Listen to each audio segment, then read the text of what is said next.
So part of that continuity planning is disaster recovery. So it's a fact of life. Disasters do happen. They can be localized. It could be something small like a sprinkler head in a data center, which in and of itself may or may not be small. If it takes out a storage array that has all of our company's most critical data and that data is not backed up, well then that's actually a very big disaster. It may not be on the grand scheme of things, from a geographic perspective, but to the company, it's a major disaster. So getting the business back up and running as quickly as possible should always be our mandate. So as I mentioned, it can be localized, it could be a sprinkler head, or it could be an entire data center. It could be a plane flying into the data center, or it could be an entire region if we had some type of natural disaster like an earthquake or a typhoon or hurricane. I mean, you name it. So all of these things need to be taken into consideration. And then a business decision made. Do we have a secondary data center? Do we own it? Do we co-locate?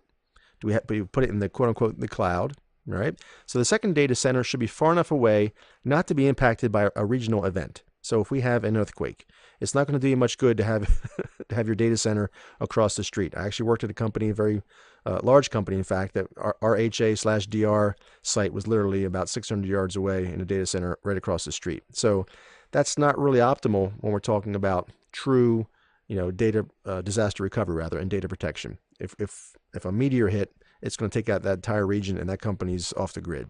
So across the country, conversely, it works for DR, for disaster recovery, because it's a bunkering area, but it's really, depending again on the distance, but it's typically too far away for a synchronous HA, right? The latency or the round trip time between those two data centers would be too great for it to be synchronous. So that's just, something to keep in mind.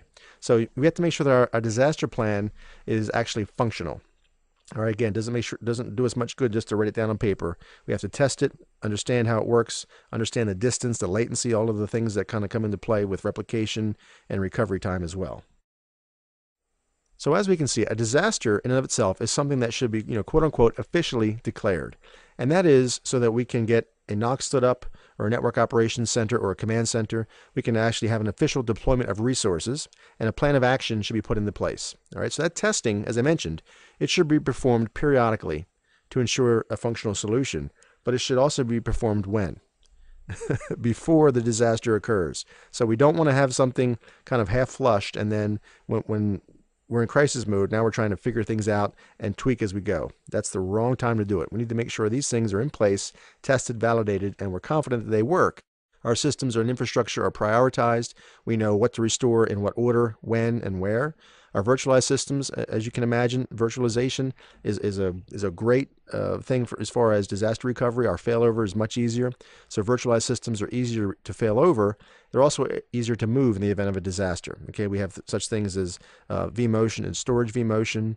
We have virtualization technologies at the storage level, like vPlex, for instance, or SVC, where we can actually do an active-active and write to two arrays at the same time. Could even be in two different data centers. So that failover we can do proactively, like say, for instance, we know there's an earthquake coming. We could proactively, if we have time, move our data from one server, one data center to another. But if we have a split write kind of an HA instance, we don't necessarily have to have that advance warning. Things could just basically die all of a sudden, and we could fail over fairly seamlessly in that HA virtualized environment.